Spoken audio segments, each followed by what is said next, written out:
Attention all passengers, on this episode of the Xbox Passport, we're going on a family vacation and hitting up all the family games that are available on Game Pass, talk about the future of the show, and a little bit of Starfield.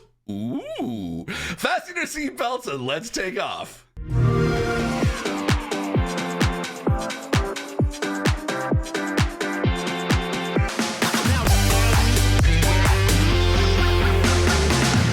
Welcome, travelers, to the Xbox Passport, presented by Xbox Canada, the podcast all about the best value in gaming, Xbox Game Pass. I'm Leah Jewer, and joining me on this voyage is none other than my friend and yours, the blind gamer, Steve Saylor. Hey, Steve, how you doing?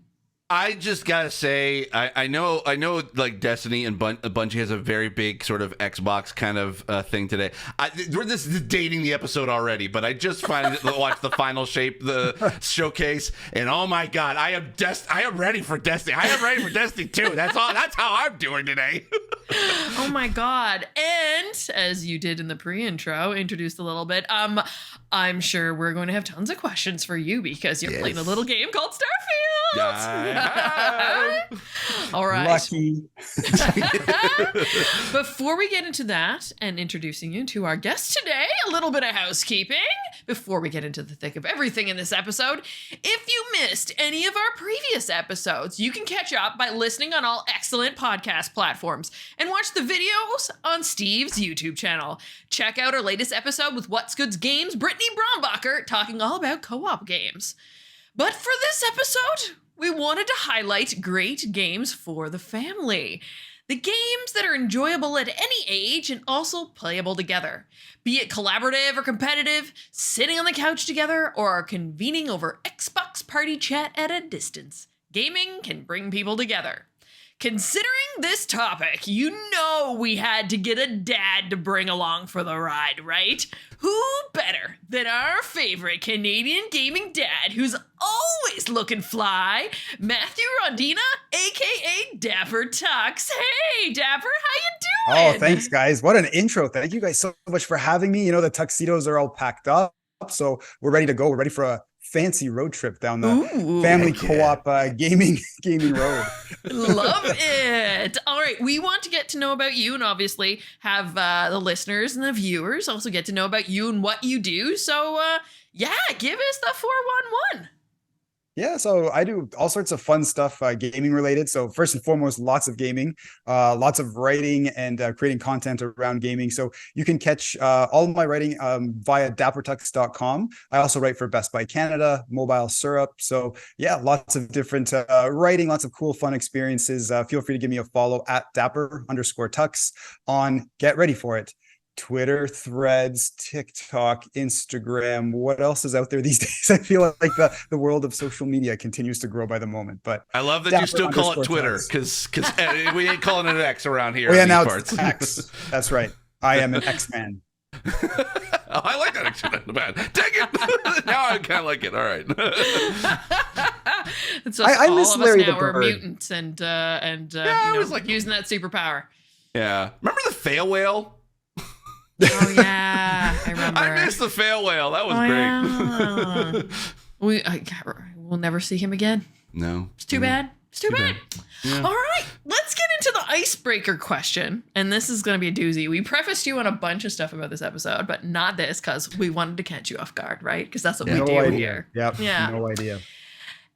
If there was an Xbox or a gaming world that you had to move to with your family, where would you like to go?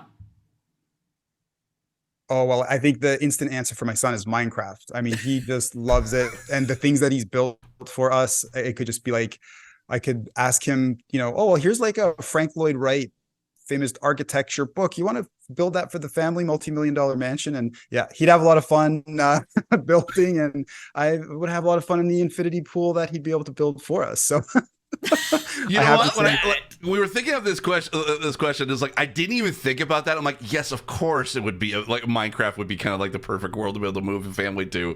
Like it just totally makes sense. You and Leah basically should just continue the show and decide yourself because you two are the Minecraft junkies around here. Love it. Just watch out for them creepers, right? Yeah, exactly. Yeah, maybe we'll go on the like the the friendly mode and just like the Oh, there you just go. chill. But Yeah, yeah, there we exactly. go. Yeah, I'm gonna Build go mode only. Can I build mode add only. that Yeah. little like asterisk build mode only? But yeah, the things he would create, he's already like in Minecraft built huge swaths of our neighborhood, parts of the city of Toronto. So yeah, he's into it. He loves it. For me, that was a great question, but because Dapper Jr. is so into whatever's on the Xbox, especially Minecraft, yeah, that's his jam. That's what I would choose for him. Do you guys have a favorite biome that you would want to move into? Oh, we love in our household, we love the snow, except for my Okay. wife. She loves the really, really hot climate. So that would be the real family debate. For us, we'd probably be in the snow biome. Dapper Jr. and I, my wife would be like, whatever's the hottest. Yeah. So we'd have to find some sort of like happy medium in between. But for us, yeah, we'd be tobogganing all the way through. Building snowmen. I guess technically Toronto is that happy medium. It's like you get really hot in the summer, Yeah, but then you also get the cold in the winter. So the best of both worlds, which is kind of nice. It's true. Yeah, totally. Yeah, I'm going for a cherry tree biome. Ooh, Getting those that's so pink nice, leaves, pink flowers. See, I don't live that far from High Park, and being able to go see the cherry blossoms when it's in full bloom. Oof. Chef's kiss. It just looks great. I have to do that one day. All right, let's get into the games we're all playing. And Dapper, you want to kind of kick us off? What are you playing right now?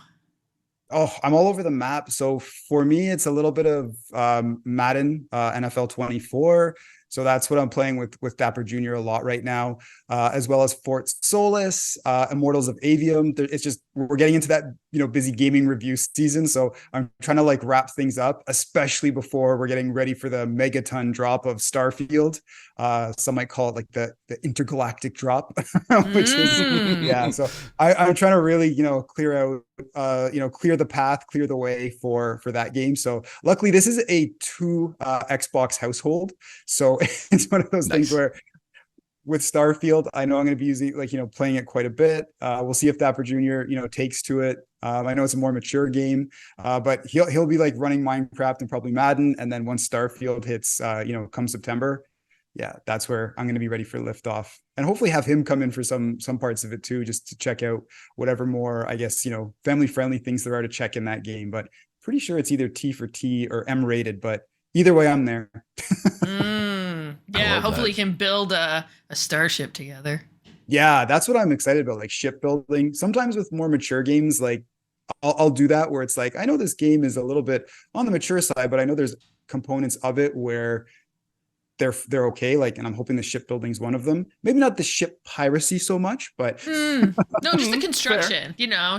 I've seen some interesting things online already of people looking forward to building certain particular ships. So really? There's going to be opportunity for sure. I'm looking forward to sandwich piracy. I mean, Todd Howard was talking about that so much. I mean, I maybe like one of my first things will be to see like how I can build a ship and how I can build enough sandwiches to write like "Hi Todd" and then tag him in it on Twitter and see if he that's a good idea. I like that a lot. I promise I will not steal that.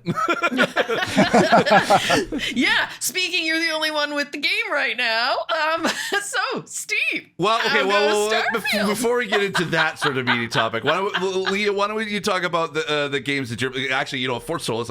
Just as a side note, I'm really interested in playing that. Didn't realize it was already out. I definitely have to pick that up. I'm a big fan of the main actors Roger Clark and Troy Baker, so I'm curious to see what a 10-person team can be able to make out of this game, and it looks right up my alley. So I'm interested to play that. But Leah, what are you currently playing right now?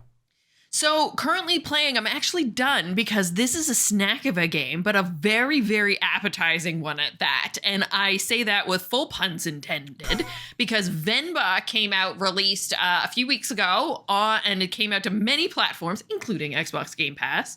And it's a narrative cooking video game developed by Vizai, if I'm pronouncing it correctly, games that are based here in Toronto. Oh, cool.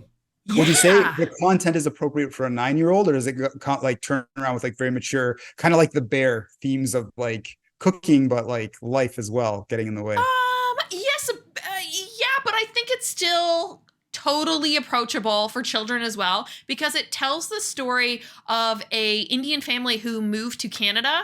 And when they move and they have a child, and like having to bring up a child in a two culture household, you know, trying to grapple with, you know, becoming Canadian citizens and, you know, like what it's like for the kid to be in school with other Canadians, but then also, you know, culture and hold on to their Tamil roots as well.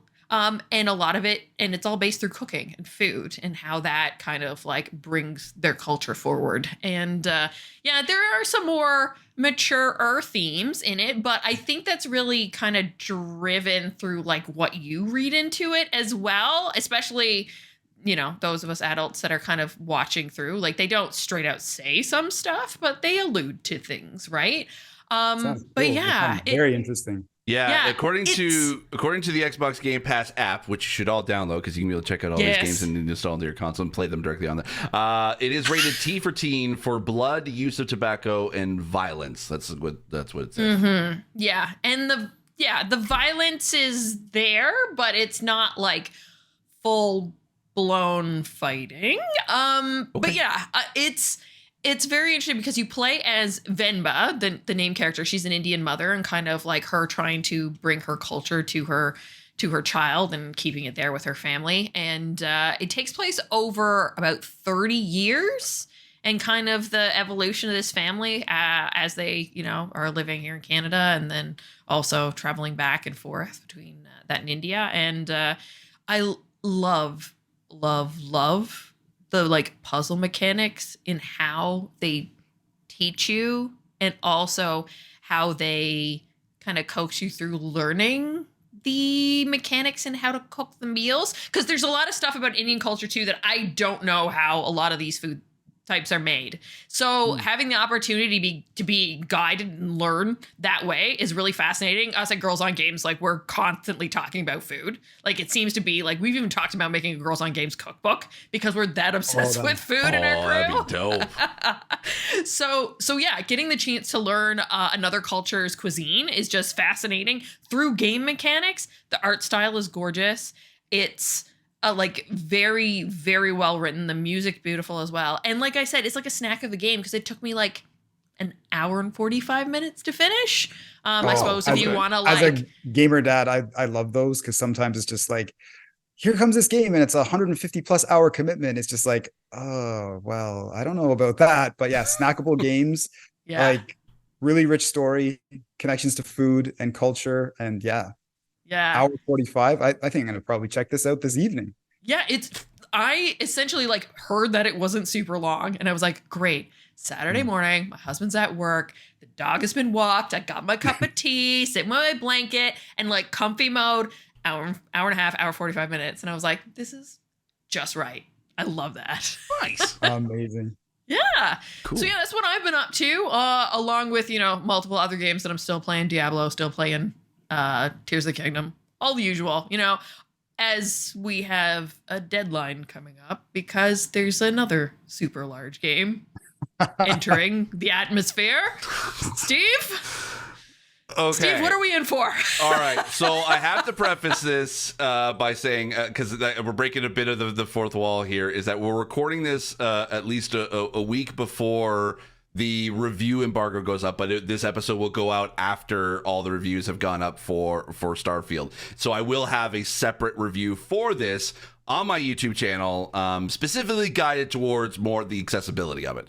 I will say, just as a brief thing for the accessibility, unfortunately, it's not great. The big font mode that Todd Howard talked about on Kind of Funny Xcast is kind of really the only thing they got as far as accessibility is concerned. So when he talked about the accessibility and said, "Oh, we got a big font mode," yeah, it's kind of that's kind of it. I mean, there's other small stuff in there. It's not that it's completely inaccessible, but there's a lot that they could have done. But also as well, this is Bethesda, and they're not necessarily like known for a lot of accessibility in their games previously. So yes, I know the conversation is going to be, yeah, but they're Xbox, so they're all Xbox is accessible.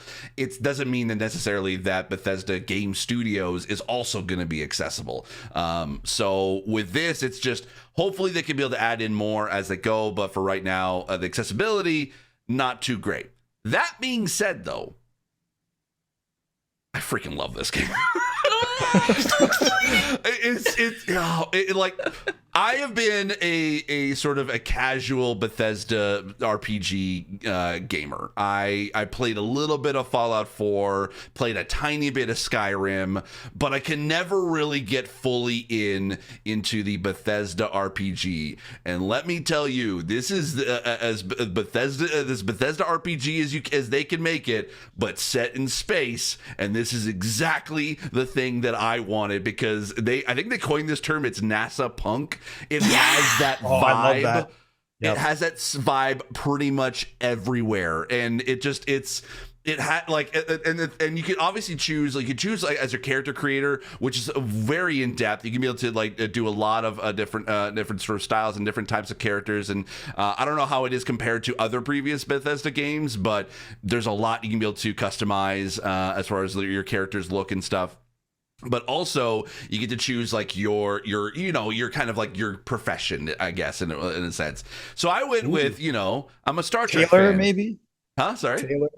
Taylor. I was just saying. Ooh, Taylor. Actually, you know what? I should probably double check. I don't remember if that was in there, but there's a lot of them. There's a lot of professions you could choose from. But one of the things I can get a NASA punk tux. Like, I gotta speak. I do know you can customize your spacesuit. So I don't know how, like, you can be able to make it look like a tux, but that'd be dope if you could. I would love to see that, and I need screenshots. You guys are talking about like Girls on Games cookbook. We might have like a Dapper Tux Starfield like tuxedo, space tuxedo book, something coming out. Like I fashion. love that. Oh, a coffee book with like all the fashion portraits and stuff. I can totally see fashion it. Yes. Or even better, make a Starfield calendar of just the. So you can look most dapper during your space piracy exactly. Yes. So here's the question, Dapper. Which month would you be on Starfield calendar?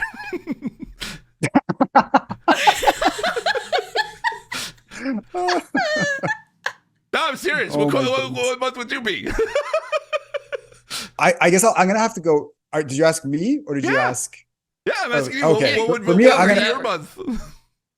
I'm gonna have to say July. I'm born in July, so I feel like I can pull off the fresh like NASA steampunk outfits for that. I'm seeing like a powder blue. I don't know, some sort of tuxedo, powder blue, something that is obviously good with oxygen. I don't know. Yeah. Okay. Yeah. Oxygen attention. Yeah, so that's also another thing. Yeah, that'd be great too. That'd be awesome. But so yeah, you can customize everything. I haven't gone to ship customization yet because it's just too expensive at the moment to be able to customize. So I'm basically doing a bunch of like side missions to kind of get myself some credits to be able to eventually be able to build out the ship of my dreams, which is the USS Enterprise. Because yes, either that I haven't decided between the Enterprise or the Serenity from Firefly. Because actually, in a way, the ship that you get, the Frontier, is kind of almost like a Firefly vibe to it. So I'm kind of like, I'm okay with that. But it's everything that you kind of like really wanted in a space kind of sci-fi RPG. They definitely put a lot of stuff into this that I didn't expect. And again, this is kind of like my first sort of foray into the full-on Bethesda RPG, and it feels really great, and it feels very lived in. At least so far, I've gone to the kind of the main sort of city that you go to is New Atlantis, and then going back to the professions again. I chose, because I'm a Star Trek fan, I chose Explorer as my sort of given profession and trait, and I don't know whether they catered the story specifically to me, but like to that profession. But when I started kind of getting into it, I was like there was a lot of like exploration stuff that I'm like, they kind of tie that into some of the dialogue choices. It's like you get to explore, join this group called the Constellation, and you basically get to you have like a special cool like little clubhouse called the Lodge, It's in New Atlantis, and it has this like old like wooden library, like a library filled with like old like all kinds of books, and there's like a space paraphernalia kind of like decorated on the walls. They've got like pictures of like explorers from all of Earth's history, going back to like I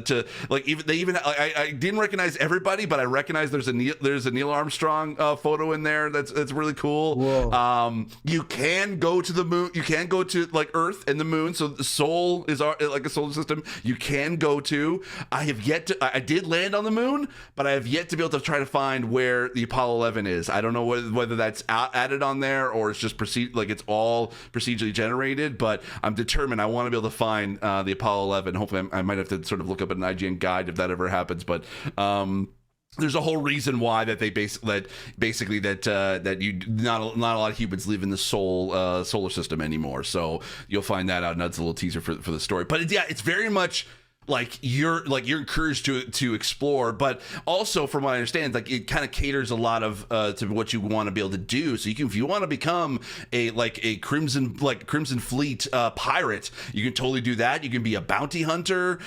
There's so many. I chose Explorer for this playthrough, but now I want to go back and try to be able to be like a bounty hunter, or join the pirates and see how that sort of the world goes. But I am loving this. And I can't wait to be able to play more. I'll have more info in the review as far as like stuff that I'm kind of enjoying or found. But I remember I was playing last night for like 2.5 hours of just this one side mission, where you're basically helping out this sort of series of like 4 families that settled on 4 different planets in this one system, and they basically like lost communication with each other, and they're also being attacked by a bunch of different spacers, which are basically kind of like you're just mercenary like pirates or whatever, like just random people that just want random bad guys basically, and you have to like take them out. Like it's literally 2.5 hours of just that one story alone, and it was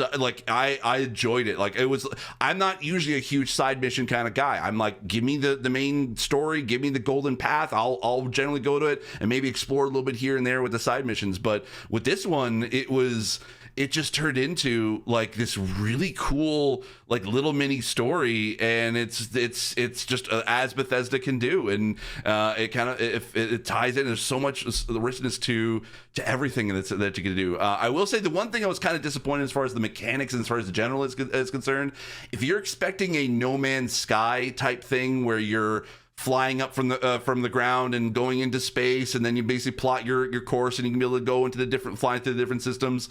Unfortunately, it's not really built that way. It's built where basically you kind of set waypoints, and then you just see like a cinematic of your ship kind of taking off, and jumping into the grav field, which is your warp drive basically, and then you kind of go into or you just basically just jump straight to to that waypoint. So you're not really like the only time you're really flying the ship is if you're basically like doing any sort of scanning, or you're doing dog fighting in space, that kind of thing. That's kind of really the only time that ever happens, but which was kind of small at this point, because I kind of expected it to be a little bit more like No Man's Sky in that regard. But I was like, you know what? Once I got used to it, I was like, okay, yeah, this works fine. So, do you guys have any questions? Because I definitely want to answer as much as I possibly can for this. Ooh, I guess load times. Go ahead. Oh yeah, sorry to interrupt you. I guess the load times as you're jumping from surface to space. What are those like? Is it pretty seamless? Because I know, taking off in such a vast and very, very rich, gaming universe. What's it like in terms of load times? I don't know if you're allowed to speak to that. Yeah, I can speak to that. So I can say I'm playing it on an Xbox Series X. So I was thinking of doing PC for this one, but I was like, no, I want to see what if there is any issues with it being on the console. So I tried it with Xbox Series X, not S, the smaller one, but I'm the bigger one, the main one. And actually, load times are within it's pretty quick, like within a couple seconds. It's not awesome. really.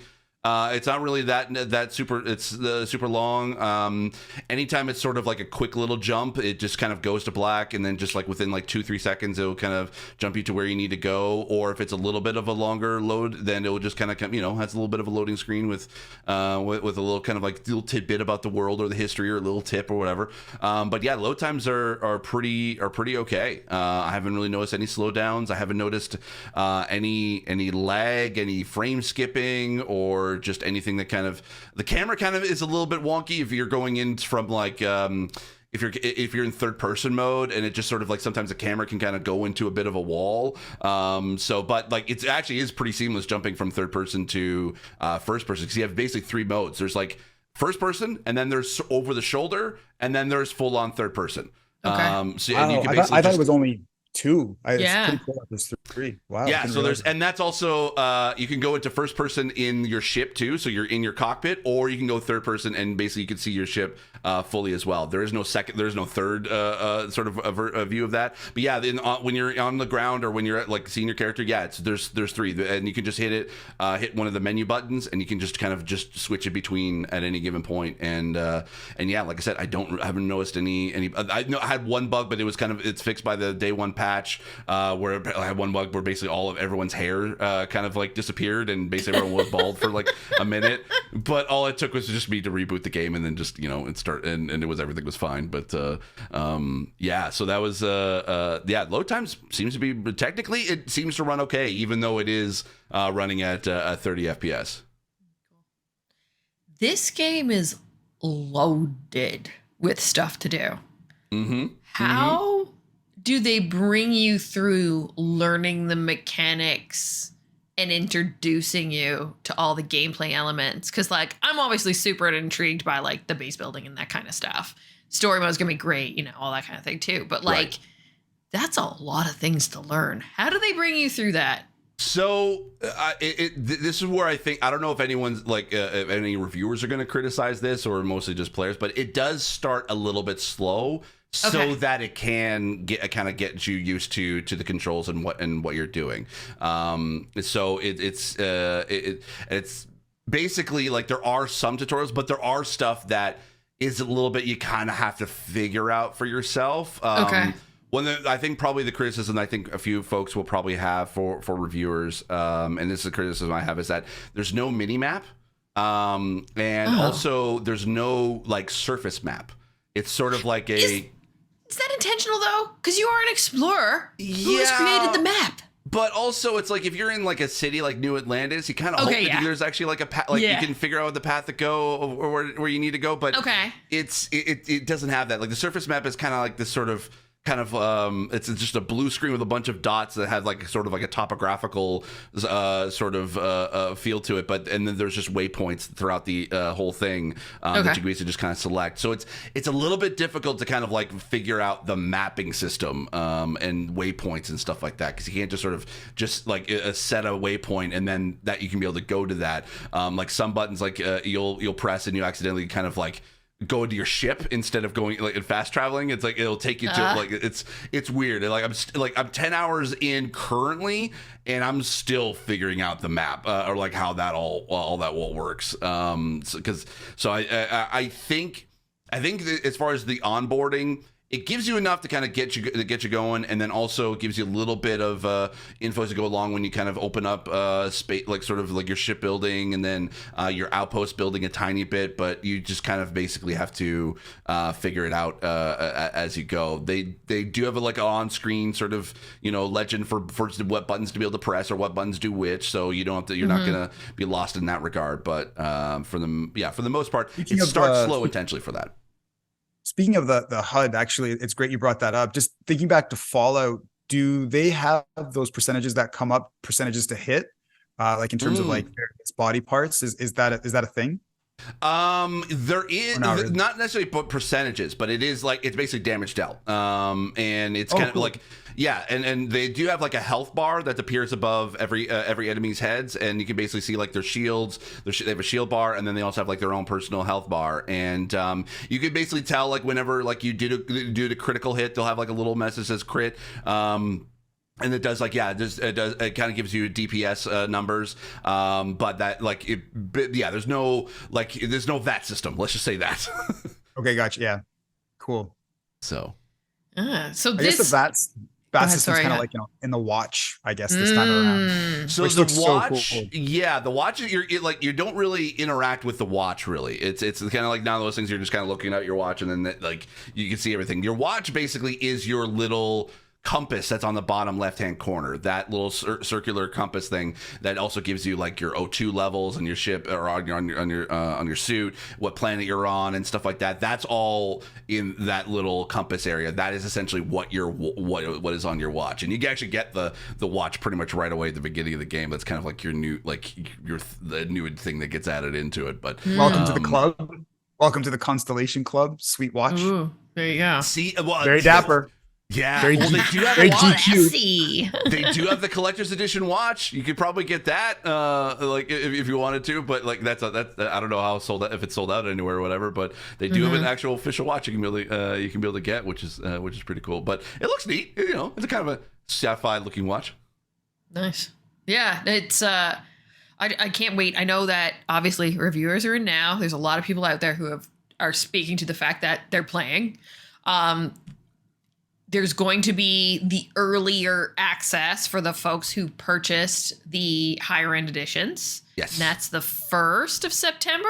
So when this episode goes out, the early access starts tomorrow on September 1st, and then everyone on Game Pass or has the standard edition gets access on day one on September 6th. So yeah. I can't wait. You got one of the premium editions, right, Dapper? I did, yes, yeah. So I went with the Constellation edition, and yeah, it has the watch. Oh, you did order it. I did order it. Nice. Yeah. So yeah, I'm just preparing the old credit card, sort of charge. Maybe should pre-call, but you know what? Like the watch makes a dapper little accessory to really any outfit. So that's the way I'm gonna legitimize this purchase. There's a case which I believe is in the game as well too, Steve, that you get when you join the Constellation, as well as a patch. And there's some sort of cool laser etching for your code when it comes to like your code for the game. So I'm pretty excited about that. I think I have every collector's edition for the last, I want to say 25 years of Bethesda releases. So I've got like the Skyrim dragon statue. I have the original Fallout lunchbox with Pip-Boy. I also have like the actual like VAT system, like the is it called the Pip-Boy 3000? Oh my goodness, I should know these things. But anyhow, I have all of that like killer swag. But yeah, for this, I couldn't pass it up. I was just like, it's a very, very premium collector's edition with the price tag, but it just looks so cool. And I'm a huge Bethesda fan. I love how they have these rich universes and the storytelling's incredible. And just to own something that feels like it came out of that universe, I was like, okay, I can't pass this up. So far I have the controller, and the Constellation edition is in orbit right now. It's going to be the puns. I really love the look of the headset, the Starfield headset. I've been wanting to be able to get that. I think that might be the thing for me. The controller looks cool, but I'm like the headset. I'm like, I think that's pretty good. But you can even deck out your console now, because the other day they announced true. Yes. Now with the covers, I think I'm gonna have to get that. That'll be an addition to the thing. It'll look weird on my desk because like everything else is black. I know. Because the PS5 is black. I've got the covers for that, and then the Series X is black. But I mean, I could, a little bit of white with the, because now that I've joined sort of like the Constellation, and it just like, and those colors are like the main colors of this sort of guild that you're kind of in. It's just like, yeah, I kind of want to deck myself out and all that. It just looks so cool. I love the fact that Xbox and Bethesda did the skins like this, because if they brought out a full console, I would have bought it. Like I really would have. Yeah. It would have like just not been a good situation, like I said before, financially, but I would have done it. So just having something nice and sensible where it's just like, hey, here's this skin and here's some controllers, and I like the options. And what's really cool about the skin, it's not a sticker. It looks like it's an actual like wraparound that has like a magnetic sleeve on the back. Yeah, it's like plastic. Yeah, I was talking to the crew about it, the Girls on Games crew, because like we've experimented with like like dbrand stuff and all that. It's great, but I'm so particular about making sure that the stickers line up just right. I'm like that too. And Same. And like if you need to clean it, because like white gets dirty. Yeah. You can take it off. You're not scrubbing your console. It looks very much like I described it on Twitter. It's sort of like the smart folio that you can get for your iPad. It has that kind of like foldable it reminds me vibe. That tactile like folding of like an iPad sleeve. Yeah, you're right. That totally nails it. Yeah. Which I'm like, because I imagine it's sort of like a little bit of like a faux leather kind of like feel to it too. I'm just like, I kind of need to get that. And also like the fact that they have like the 2 camo colors. I would love to like if they open this up in Design Lab, that you can be able to have like your own sort of like custom cover, because that would be dope as heck. I would absolutely love that. Steve, for sure.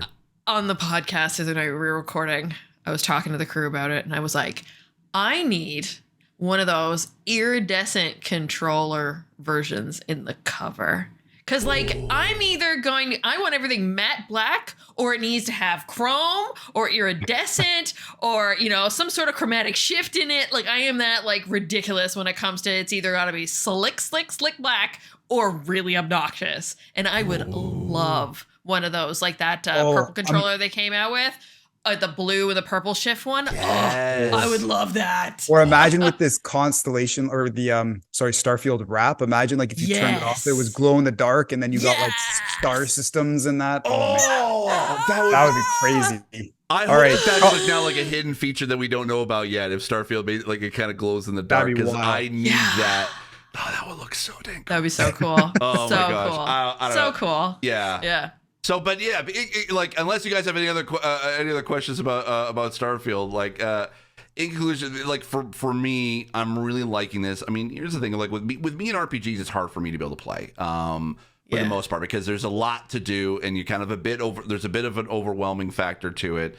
But in this game, I may not want to be able to try to be able to visit all 1,000 planets you can be able to go to, but the good thing is that they also have these kind of as a side thing. This kind of adds to sort of my closing thoughts. There is this mission board that you can go to that gives you, if you gives you different missions. You can go explore and survey planets in different systems. That's how I stumbled in on that 2.5 hour story, like the side mission story with the families, which I thought was cool. But there's one basically you just go to a planet and you survey it and try to be able to find the different sort of types of features that it has. What kind of flora, what kind of fauna does it have, and what kind of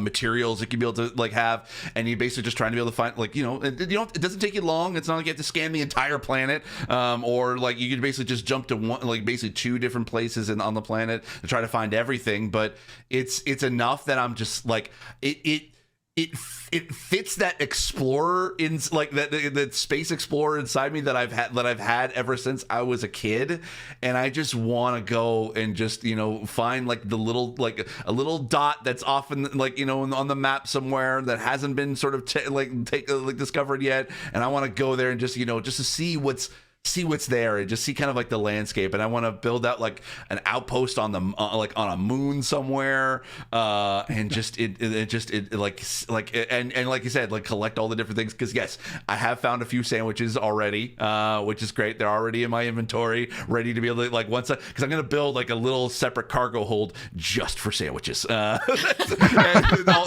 there's also like tons of like fun little like cool little stuff that you can find. Like I found like a board game, like a space board game that's in there that's fun to I just want to have on display. There's a ton of like the Bethesda devs, they love desktop decorations, because there are a ton of those that you can just find everywhere. There's like little like kind of like what like the Zen kind of like sand kind of things. Okay. You can be able to have that like that is a desktop organization. They have like little succulents that you can be able to put up on a thing. There's like little coffee cups and you can collect those things and put them in your ship. Oh, that's so cool. Oh my God, I'm gonna be like doing that for like 50 hours. I don't know. This is like Animal Crossing, but in spaceship. Sandwiches and desk knickknacks. Oh my God. Game of the year. I have yet to be able Goodbye, to figure my out how to life. be able to how to design it and sort of place everything on, like, because basically all you can really Yeah. do is just kind of drop stuff like on the ground. But it's like I yet to figure out, like, if you can be able to, like, sort of decorate things. But yes, you can be able to, like, get a whole bunch of, like,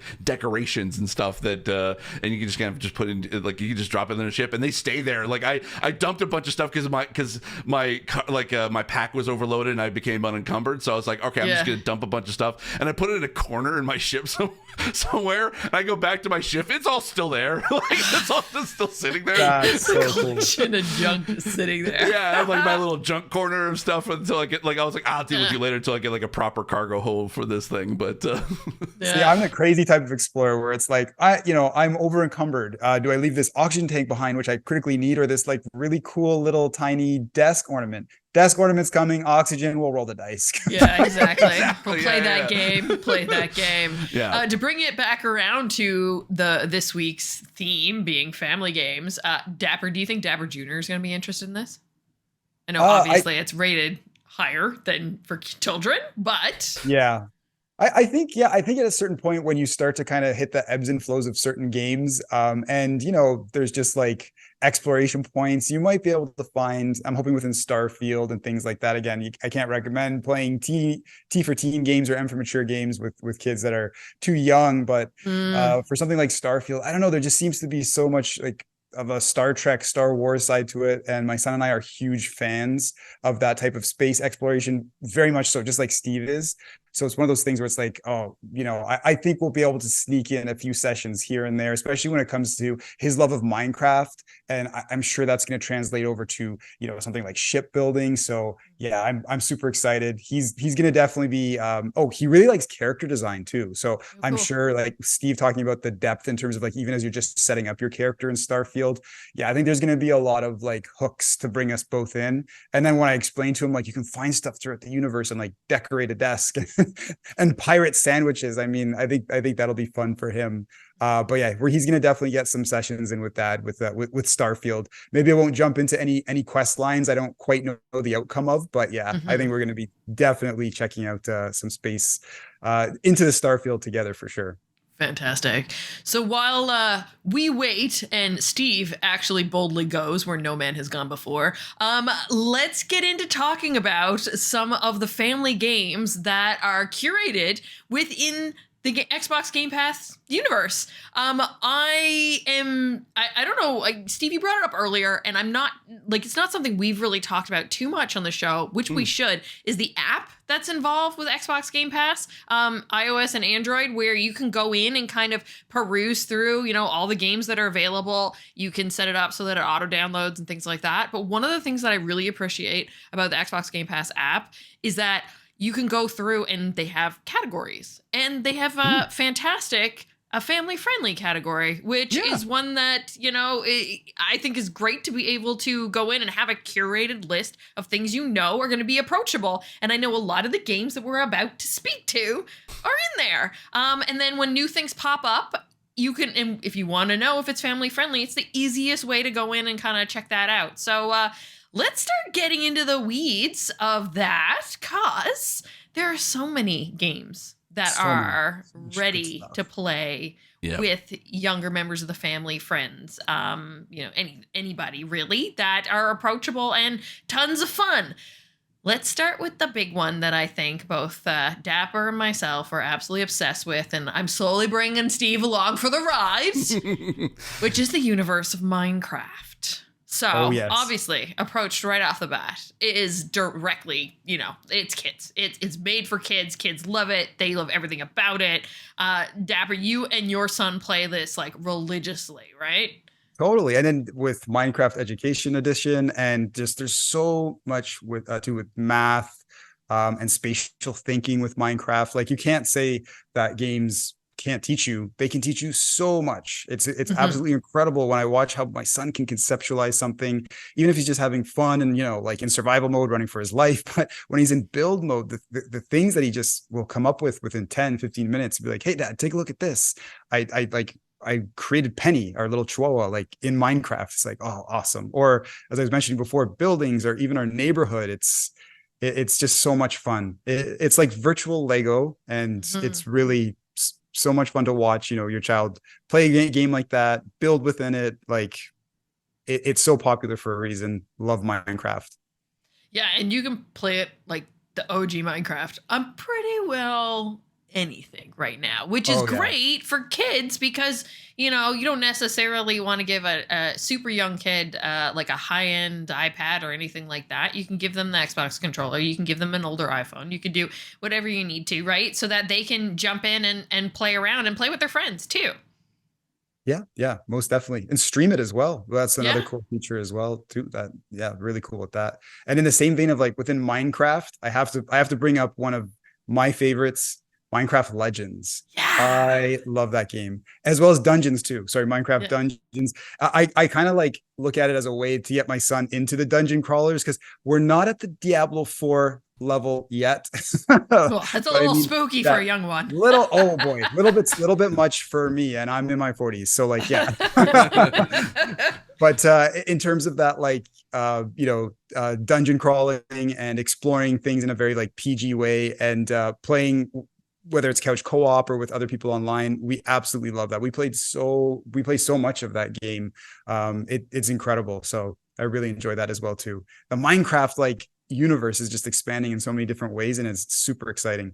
Yeah, I'm really excited to hear when the announcement is for the next Minecraft live event, when they do the stream, because that usually happens every October, and I'm usually waiting on the edge of my seat of what they're going to announce next. But it's one of those games too that like not like even outside of playing, like I follow so many YouTubers and things like that totally exist inside the Minecraft universe.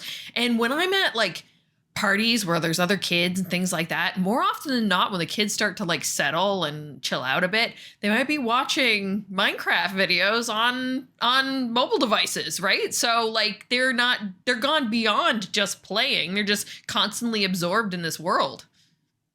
Yeah, absolutely. And then you can start sharing like cool recipes and things like that with them, and being like, well, hey, do you know what this does? Or like this is a switch. And then they're just like, this game. Speaking of recipes, to bring this all full circle again, I received in the mail one day the Minecraft cookbook, and yes, there is a recipe for cake.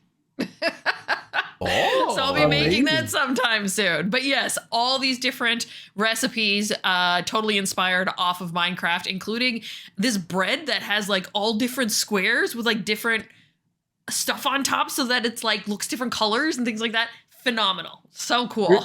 There's even a Minecraft ice cream. I think it's only available in the United States though. Yeah. But I wanted to try that, and a couple times we were in the US, we just we weren't able to kind of have it work out, just because melting factor and just timing. But there's so much cool things. Anything else really cool you found in the Minecraft cookbook? Now I'm very curious. Oh man, there's soup. So Suspicious Stew is there, of course. Nice. Which is great. For the adults, there was a drink, some desserts as well. There was a torch inspired drink. Trying to remember now. I don't think I have it handy. I should have pulled it out. That would have been smart of me. But yeah, it's quite the beautiful book. It has pictures of all the recipes, along with kind of like explanations of like how complicated a recipe is to make, and how long it should take you, and like the inspiration from like in-game elements and stuff like that. And then a spot for you to take notes and kind of, note to yourself like what you've worked on, what you've tried, and things like that. So yeah, really, really cool. Yeah. Sweet. All right, Steve, I know this game is one that you're constantly talking of, and definitely in multiple games in that sense, since it's a series, and you're constantly championing because of its accessibility, but also too the fact that you can play with friends and family members. The Forza Horizon series is a big one, right? Yeah. So I mean, I recommend both Forza Horizon 4 and 5, because I think they kind of both kind of go together in that sense. Like 4, you can be able to kind of sort of race around this sort of the idyllic, I can't pronounce it, the cool looking environments of England, and the sort of the very cozy sort of farm like kind of land of England. It just looks so dang cool. And then 5 is set in Mexico, and it's great. Like what I love about it is that yes, you can be able to like kind of just drive around and play with like and just kind of go into into co-op with some folks and just drive around and just start up a race anywhere. But what's great too is that even if you're just playing like just by yourself, is that the like obviously the sort of the ghost versions of your friends, basically from your friends list, are also in these races with you, and it feels more like you're competing with your friends, even though you're not necessarily playing with them like right then and there. I can't tell you how many times I kept losing to Khalif Adams from Spawn on Me, just like, and I didn't even race him at all. He just happened to pop up because he's in my friends list. But I will shout say out to that, Khalif. Love yeah, Khalif. shout out to Khalif. But I will say Best this: guy. I beat Quality Jeff guy. Rubenstein every single time, so I'm happy about that. But and you know what, Steve, that's an amazing pick. And that is actually one of the first games, I think, video games my son ever experienced was Forza. He was probably just a few days old, and he was in my arms, and it was one of the things that I could just play in the background as he was, sort of semi falling asleep. The music was nice. There wasn't anything too, obviously too violent. And he kind of grew up with the series. Now that you mention it, and I think more about it, there's a really cool feature on with Xbox called Copilot, where you can actually, with the controller, take over or co-control while someone else is driving. So one of the first things he played was the Forza Horizon series, because he loves hopping the hills and, of course, the destruction. Like, who doesn't love the destruction in exotic cars? So he would be doing that, and then when he was getting more into races and it required a little bit more dexterity, I popped on the little Copilot, and I'm like, look at how well you're doing. It's amazing. Back in the day with my younger cousins on the NES, we used to unplug their controller and plug in ours and be like, yeah, you're really playing. With Copilot, I did that to my sister once too, which was funny. With Copilot, though, there's no deception involved. It's kind of like a guiding hand, and I absolutely love that. And it made so many other games a ton of fun, because whether it's playing NHL or NFL or games like that, you can always have Copilot active and get the most out of helping out someone that just needs an extra little touch here and there when it comes to maybe a gas pedal or a brake or a turn.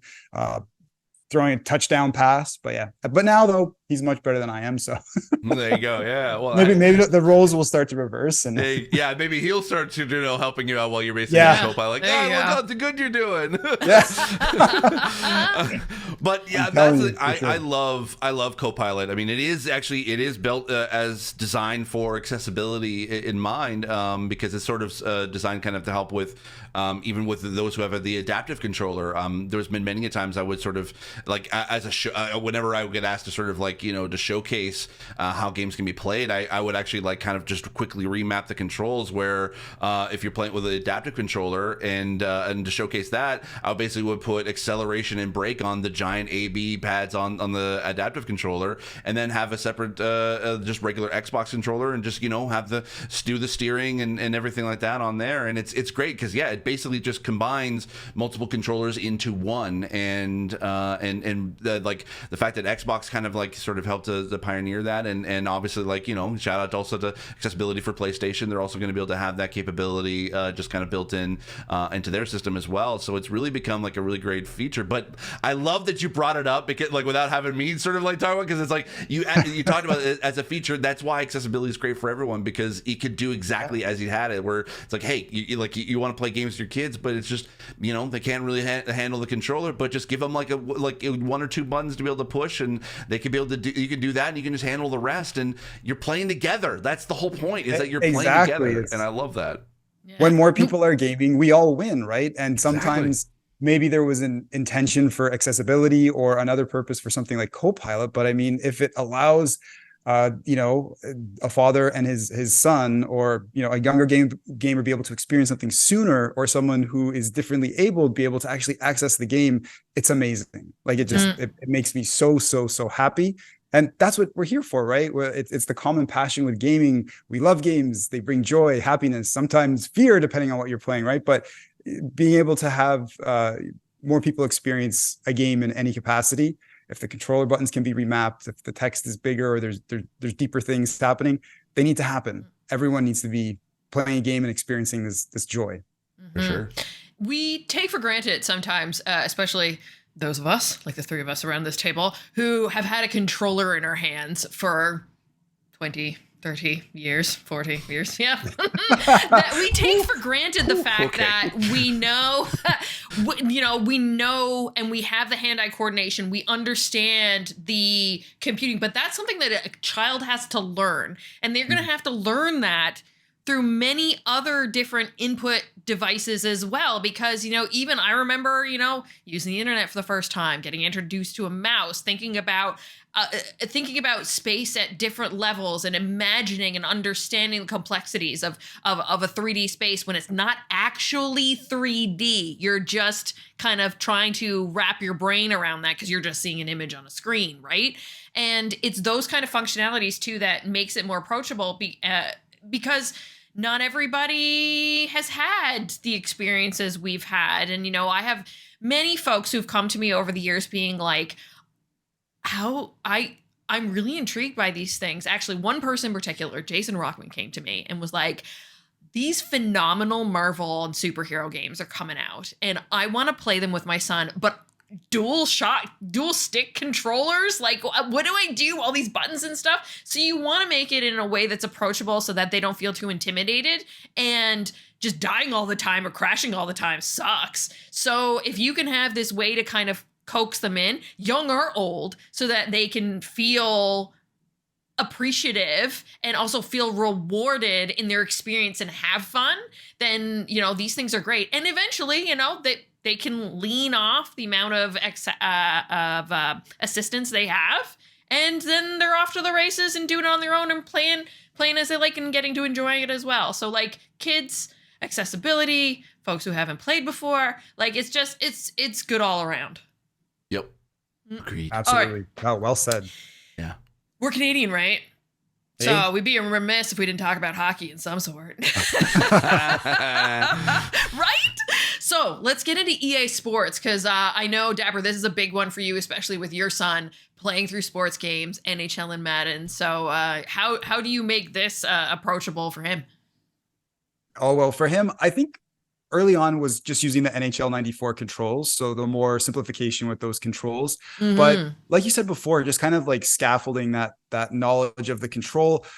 Now he can only play with the skill stick. So at first it was great that there was that level in there where we're just playing, 1v1, and then we're both playing with NHL 94 controls, and then eventually moving up to the skill stick. And now he's like trying to perfect the lacrosse move from behind the net. So yeah, he's come a long way. But yeah, for us, it was the old adage of, okay, I'm just, going to let him win here and there. And then if he gets a little bit too cocky, then I've got to rack up the score. But now he's getting pretty good. So yeah, I don't know, with NHL 24 coming in, we've gotten a lot of practice with NHL 23.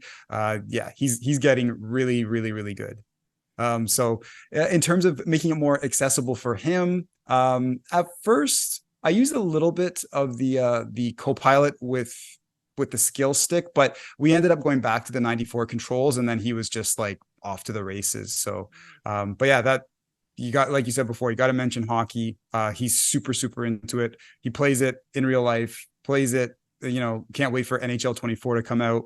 But yeah, really, really, really, really into hockey, and he's playing away. He's plugging away every day. That's for sure. Getting better than me. Madden too, like I love when they added the long shot into the series. That's when I kind of got more involved in football, because I don't really know how to play football, but that's something you guys play together too, right?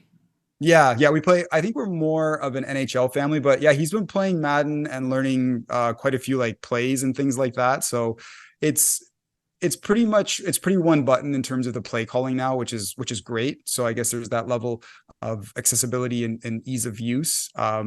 We don't really play too often against each other. We might be like 2-player at the same time, but yeah, we're big Bills fans. So he actually recently got an Allen jersey, so he's all like stoked about that. Now that Allen's on the cover as well too, he's like super excited. So yeah, we're looking forward to the season, and yeah, loving the game so far. I really hope the Bills make it to the Super Bowl this year. My dad has been wanting that for like decades now. Oh, it was just, and the support there. We actually were in Buffalo just yesterday, and we were more on the outskirts. We went peach picking as a family, and out further out there, it's amazing. Like people have their whole houses decked out in like the Bills Mafia flags, and it was just like, oh, super, super exciting to see. So yeah, passion everywhere. Sports in real life, Madden football. We're excited.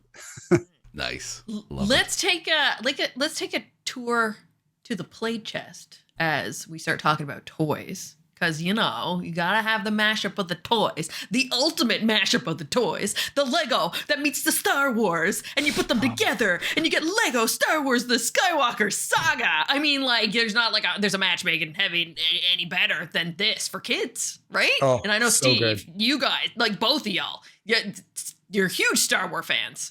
Oh heck yeah! I mean, this is the thing. Like, so I don't have any kids myself, but I do have two young nephew boys, and this is a game that I definitely want to be able to play with them at some point too. Maybe like at least maybe not necessarily introduce them to the movies, because I'm thinking like maybe the Skywalker Saga might not be a bad sort of way to introduce them to at least the world of Star Wars, and then they can sort of eventually kind of make their way into the movies. But I love that it's co-op from the jump, and you can choose kind of like whatever character that you want, and you can just go on a collecting spree, or you can just follow along the story, or it's so perfectly like kind of balanced of like it's perfectly Lego, but then it's also Star Wars too. It's like it really has like kind of the reference to the worlds we know and love, with the galaxy far, far away, and the fact that you can play all of the previous Lego Star Wars games in the Skywalker Saga,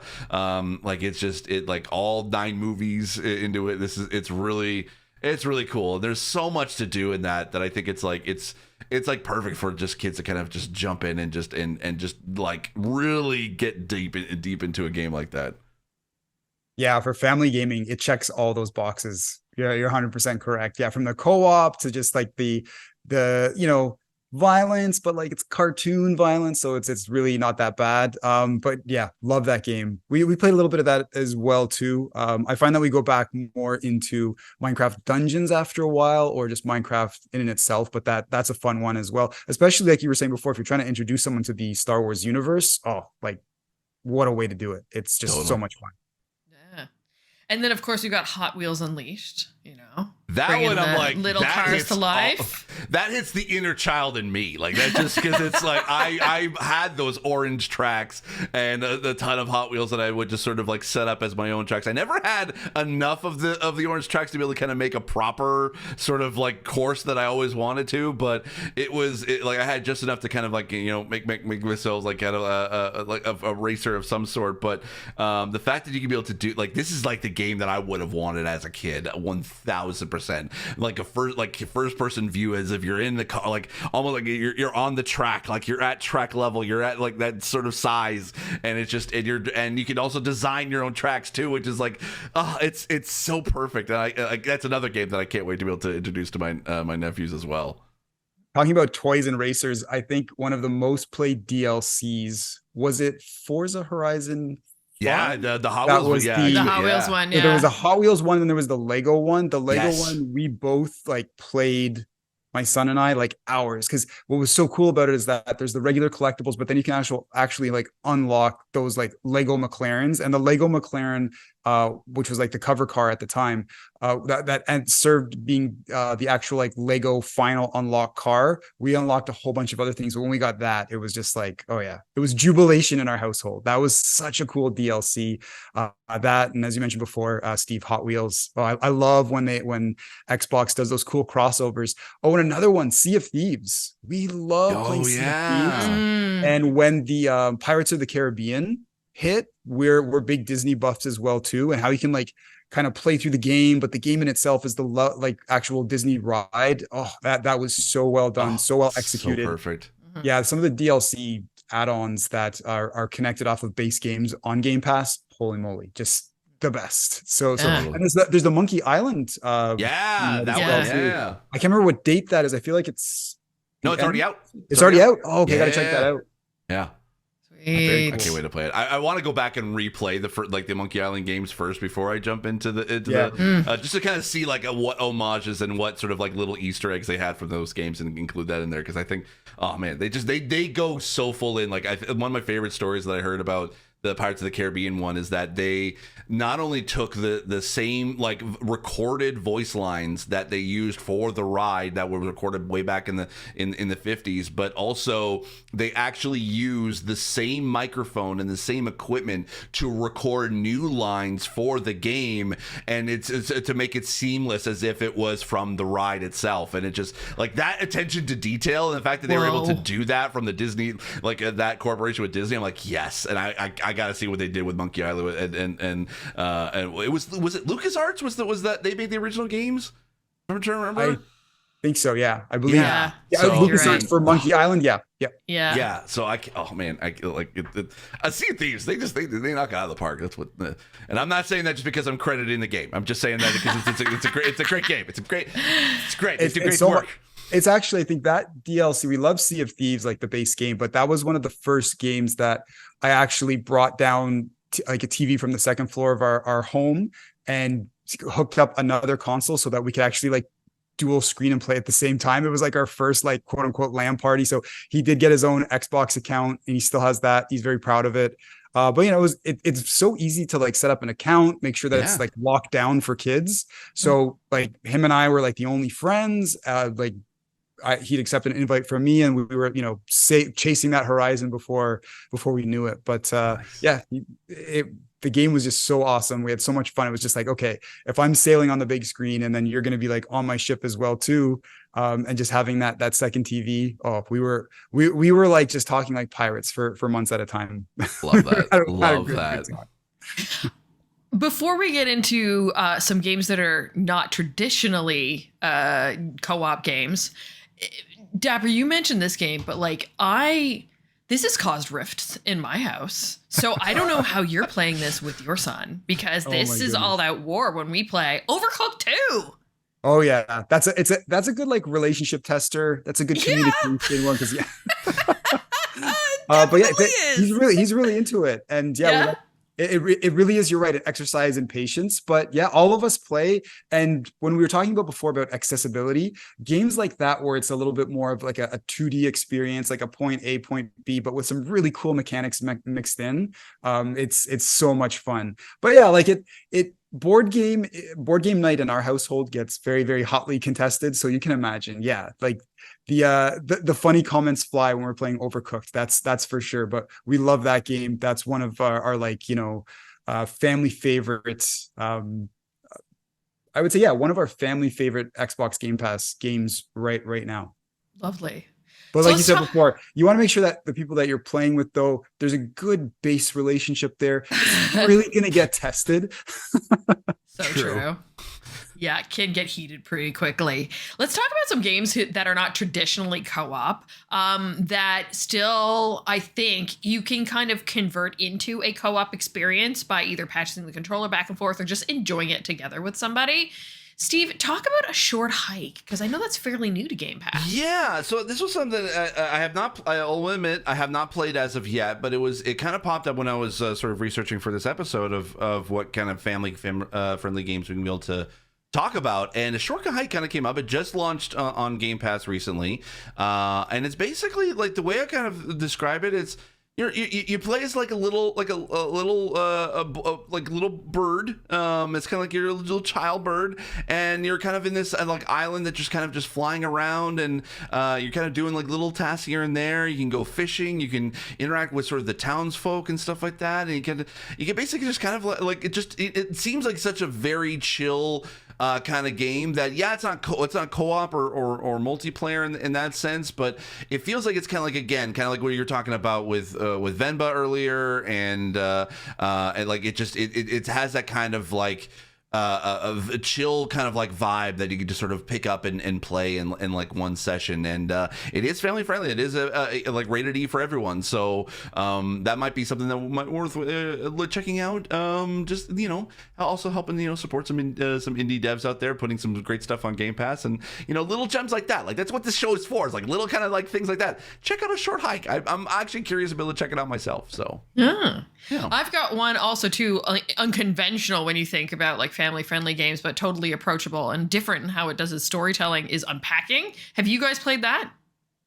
I haven't tried that one out. No. No, I've seen it played, but I like it. It looks like right up my alley for sure.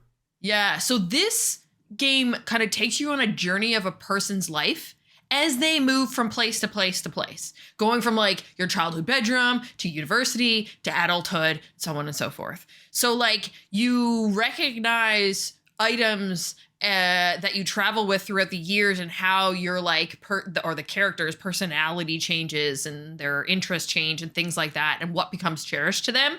And, you know, it's this isometric kind of like puzzle game where you have like the boxes, you pull each item out, you got to try to figure out where they go. They naturally have homes, but you can still like take a little bit of creative liberties with where you want certain things to place, like how you want to arrange your closet and all that kind of stuff. So that's really cool. The art style is gorgeous, and the music is calming. It's meditative, and it's one that's like super easy. Like if you want to like pass the controller back and forth between you and someone else. There's nothing, you know, there's no time, you know, that you have to do it within or anything like that. Like it's super like chill, mellow, taking it easy, and just, you know, enjoying the story as it goes. It sounds like Tetris, but for adulting, right? When it comes to Yes, that was the vibe I was getting from it. I'm like, I really wanted to play that. Totally. Well, I always say, well, like when you're packing stuff, it's kind of like Tetris. So this is like the inverse, is like you're taking it out. The Tetramino's out of the pack, out of the lines. Because let's just admit it, okay? Like when like, you know, moving sucks. I think we all three of us are in agreement to that. However, if you had to choose between the two, packing or unpacking is the way to go, because you feel like you're new space. I'm kind of setting things up that like it just has a different vibe to it. So I prefer unpacking as opposed to packing. Definitely.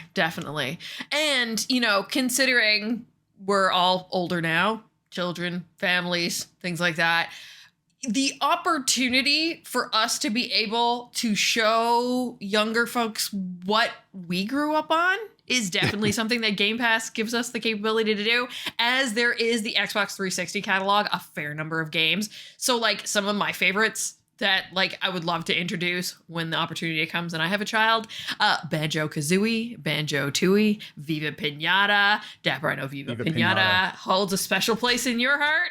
Oh, big time. Oh, absolutely. Love Viva Pinata. Obviously Banjo-Kazooie as well too. All rare games, by the way. Like, but what can really be said too with Xbox Game Pass, not only the family friendly side of it, but just for game preservation, right? Like you don't have to go and dig through and try to find a version of a game that's like long ago been scooped up, or maybe they discontinued it and now it's like $500 to find this, single game.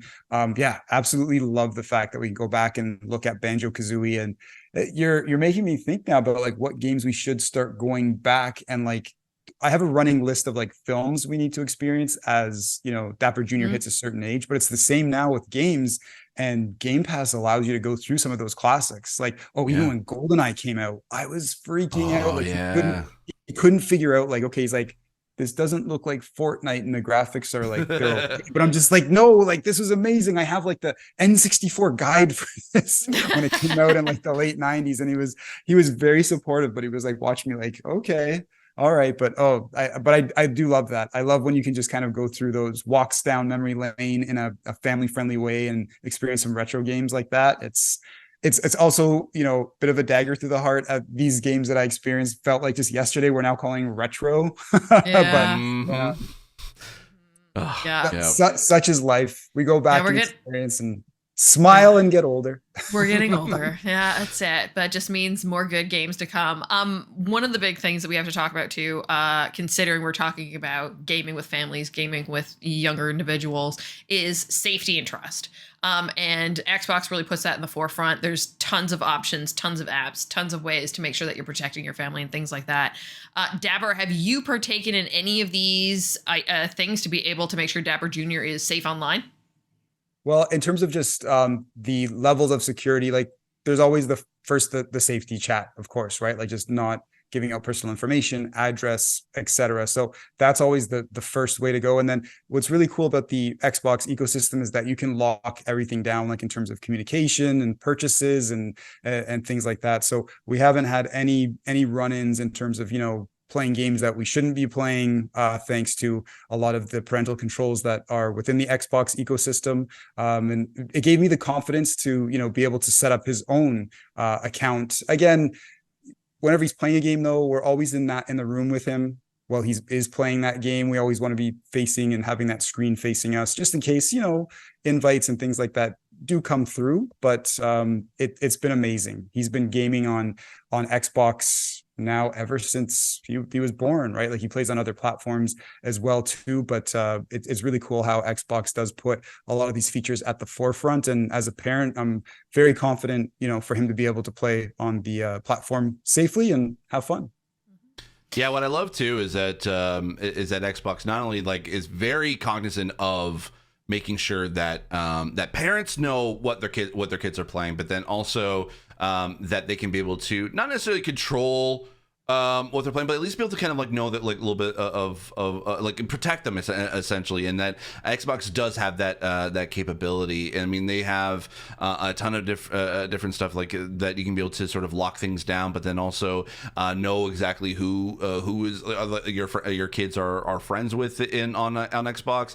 They even have a special Xbox family settings app that you can not only see their screen time or their gaming time, but you can also enable certain specific games that are available to them. You can have activity reports. You can also pause the screen time too, and you can even set of course there are games that we don't necessarily hugely like microtransactions around here, but hey, games need to make a living. But games need to make a livings too as well. So you can also be able to control how much that is being spent on the family credit card, as it were, so that they don't go over a specific amount. I mean, I'm sure probably Dapper, you might have had a very errant credit card bill or two from Fortnite or something like that.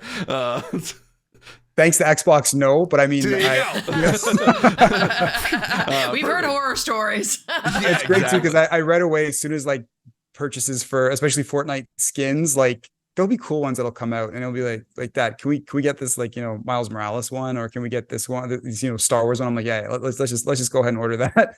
And then right away I see it come through within my email inbox, purchase just made, when it was made, so on and so forth. So yeah, it's one of those things where we all hear the horror stories with those things happening, but I mean, Xbox really gives you the tools so that you don't have to be, I guess, in those sort of scenarios where you do have those big credit cards bills. Knock on wood, haven't experienced anything like that yet, but yeah, we give him a little bit more agency in how he does purchase, but he's very responsible, always asks first.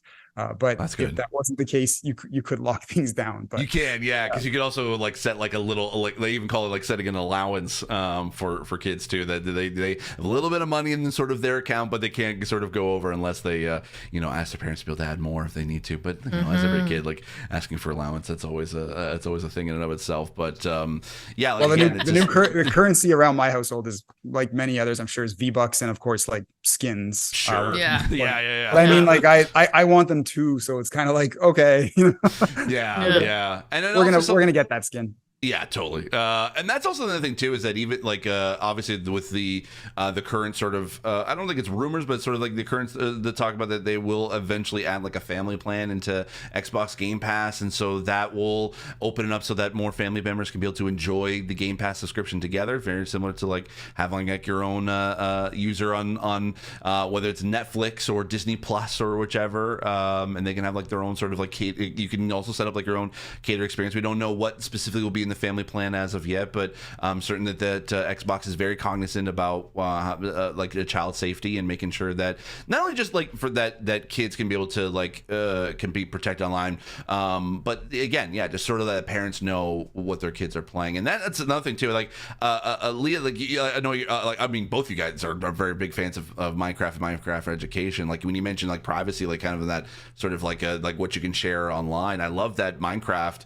has their own like little mini games that are designed around that, including one called Privacy Prodigy, where you basically kids can learn what is okay and what is not okay to be able to share online as far as like your own personal privacy, because that's something that's very huge, especially if in regards to like having a social media account ever or just being online. Your information is out there, and you want to make sure that as kids, like, yeah, they may not be super cognizant of what's out there or what information they're giving out there. Like having that kind of resource for kids as well is super valuable. Yeah, making learning fun, gamifying it is definitely the way to go. And like, they're already obsessed with Minecraft. So like, let's feed them some knowledge in the process, right? Exactly. Yeah. And that pretty much wraps up the show for this week. Another Xbox Passport podcast comes to a close. And with that, I want to, of course, thanks, Matt, for coming on the show. Your dapper knowledge is always invaluable, especially being a family man and having a in-depth opinion on these things, having to live through them and bringing your kids through the process of becoming gamers. So if folks want to know more about you and, everything that you do online, what's your social media handles and the places they can find you? Oh, thank you so much for having me on the Passport. This was so much fun. In terms of where you can find me, dappertux.com. So you can find me on that blog, talking about all things gaming and lifestyle, as well as Dapper_Tux on Twitter, Instagram, Threads, or Twitter X now. Most social media places, that's where I am. But yeah, X, Instagram, Threads. I'm gonna have to start like figuring out an acronym to like just plug these all together. Dapper_Tux. And join the conversation. Love it. Cool. All right, Steve, that's wrapping up our show. You want to give a little update on kind of where we are with the Xbox Passport podcast? Yeah. So with the show that we've been doing for the past for this year, this was kind of a sort of fun passion project that Leah and I have been on for multiple years. This is dating since before the pandemic. We've had the idea for the show all about Game Pass, and as it happens, all good things must come to an end. We are sad to announce that this is our last episode of the Xbox Passport. We want to thank Xbox Canada for believing in us and believing in this kind of a cool, fun idea for a show dedicated to Game Pass and all things the best value in gaming. And we couldn't have done it without them. And we want to thank them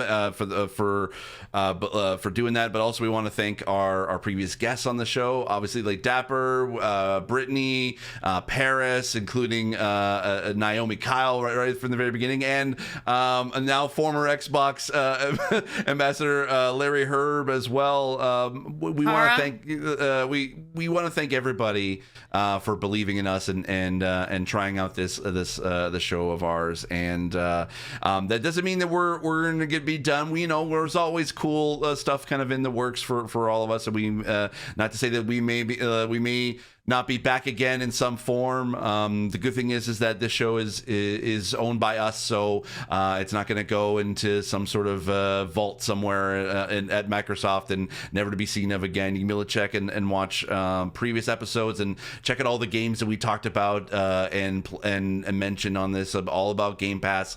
We've got the lists and themes for all different types of occasions and fun stuff, and also lastly, we want to thank you for joining on this cool ride and jumping in, grabbing your Xbox Passport and stamping that passport along with us in all the cool Game Pass games that we've got to play over this past year. So yeah, thank you all very much for for basically believing in us, and we'll hopefully see you on another trip with our Xbox passports in hand at some point in the future. But before we do that, I definitely want to be able to make sure that if you want to be able to follow either of us, Leah, why don't you tell us where we can be able to follow you and all the work that you do? Sure. Before I do that, I also want to give a huge shout out to our video editor, Ryan, Yes, who is Ryan, a yes. badass. Yeah, in always like coming in clutch, making sure these things are put together, because it's a lot of work to prepare them. It's even more work to edit them. Yes, Ryan. for sure. Yes, worth his weight in gold. But yeah, you can find me all social media platforms at Leah Jewer. But of course, Girls on Games is still going strong, 10 plus years. So yeah, and of course, you're always going to end up seeing Steve's face on there. And Matt, you got to come on for an episode so we can do that together. That needs to happen. So yeah, Girls on Games, the Girls on Games, or just Girls on Games anywhere, girlsongames.ca. You can find us. And Steve, how about you? Yeah, you can be able to find me pretty much at Steve Saylor anywhere now. I think the only two places where I'm not at Steve Saylor is on Twitch. You can be able to find me at twitch.tv/blindgamersteve, as well as TikTok on Blind Gamer Steve there as well. But yeah, I'm Steve Saylor pretty much everywhere, including YouTube. So, and again, you can be able to catch up on past episodes of this show either on any podcast feed that you want to be able to listen to, or any podcast app you want to listen to, or you can be able to check it out on the playlist, the podcast playlist here on my YouTube channel at youtube.com/Steve Saylor, or at Steve Saylor, I should say. So, but yeah. All right. Well, as always, we close out the show with a thank you. And, when everybody plays, we all win. So see you online playing games. Bye, everybody. Bye.